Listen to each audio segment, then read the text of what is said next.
I apologize in advance for the length of this video. It's like 10 minutes long, but you got to watch this. Senator Cotton from Arkansas lays out beautifully what's wrong with the Democrat Party and what's wrong with the nation because of them. And watch how unaffected the senator at the end is. I call him Senator Smacky because I don't know his name. I didn't care to look it up because he talks and smacks. But he sits there. They're going after a Supreme Court justice for receiving an RV and not declaring it, while you got Biden actually being a foreign agent for another country. They don't bat an eye. But you let a Supreme Court justice that they don't like get an RV, I bet you it's not one of the liberal ones. And ain't no anyway, I'll stop now. Check this out. Senator Cotton. First off, I want to agree with Senator Graham. This is partly a pretext to try to conceal the utter failures of Joe Biden and the Democratic Party. I mean, because all of you voted for $3 trillion of spending that this country didn't need and that our government can't afford, we have record high inflation. People can't afford their groceries. They can't afford gas. They can't pay the rent. Can't make car payments. The young men and women we have sitting behind us can barely walk to their apartments on Capitol Hill at night without worried about being mugged, or drive there without fear of being carjacked because of your insane criminal justice policies. Our border is totally open. Each year under Joe Biden has seen more illegal border crossings than the last, setting record after record after record. These are not all poor, struggling migrant workers from Guatemala coming here for a better life. Thousands of people from China and Russia. Even the administration has acknowledged over 100 Uzbeks came here with the help of an ISIS-associated facilitator in Turkey. And their position is, honestly, maybe it's just a coincidence that these Uzbeks used a travel agent associated with ISIS. And that's to say nothing about what's happened around the world. The collapse of Afghanistan in 2021, Russia's invasion of Ukraine in 2022, the worst massacre of Jews since the Holocaust in 2023, all under Joe Biden's watch. I know the Democrats on this committee like to claim that the former president unleashed chaos in the world. None of that happened on Donald Trump's watch. Maybe he offended your European friends for using the wrong fork, tea and crumpets at some point, but there's peace and stability when he was president. So part of this is just a pretext to cover up for your own utter failings and incompetence of the Biden administration. But it's more than just that. It's not, as Senator Whitehouse says, an effort to expose wrongdoing at the Supreme Court. It's an effort to delegitimize the Supreme Court because you don't like the way they rule. When you lose at the ballot box for years, you tried to achieve in courts what you couldn't achieve through democratic elections and legislatures. You thought the Supreme Court was your own special province. And then, when there became a center-right majority on the Supreme Court, you began to attack its very foundations. There's not some secret. It's wide out in the open. Chuck Schumer has gone to the steps of the Supreme Court and threatened justices by name that they wouldn't know what hit them if they ruled in ways that the Democratic Party didn't like. In May of 2022, the unprecedented action of leaking the Supreme Court decision in the Dobbs case occurred, unleashing left-wing street militias outside of justices' homes. Justice Alito, the author of that opinion, says that he thinks he knows who it was, and he thinks it was done on purpose to assassinate a Supreme Court justice to stop the Dobbs decision from coming down.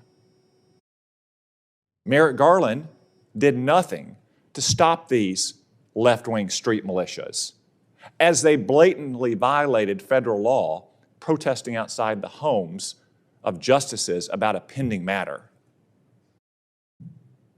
In fact, he directed the Marshal Service to make no arrests. And he lied about it to Congress, exposed by Senator Britt from Alabama.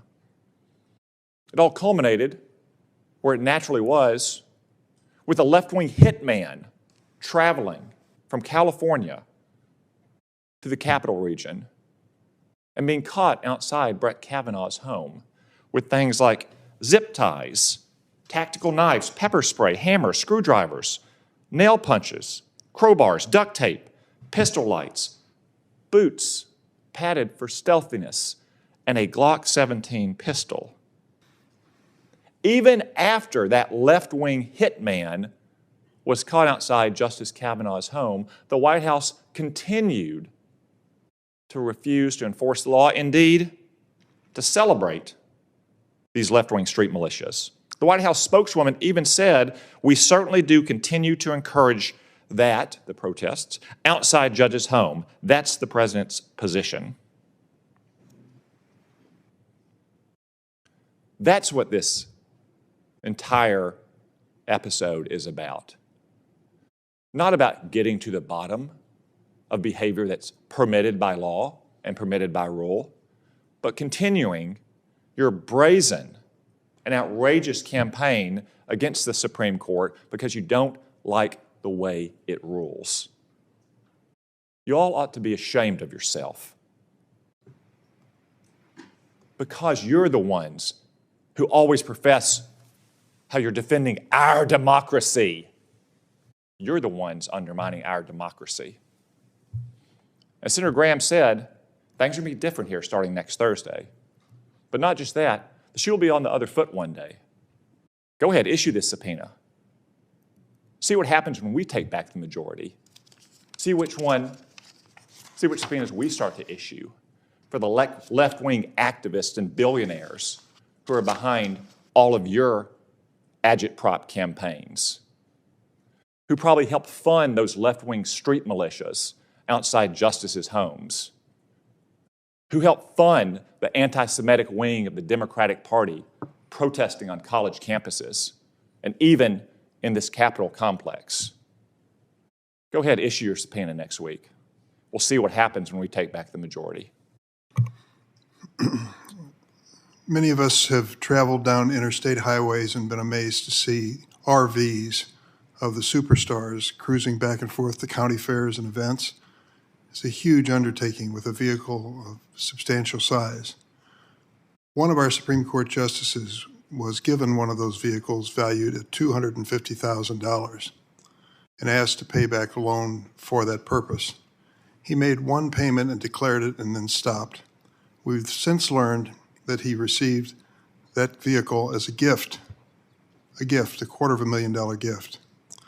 Should that have been reported? If you remember Congress, you wouldn't think twice about it. Of course it has to be reported. That's one of the responsibilities of public service.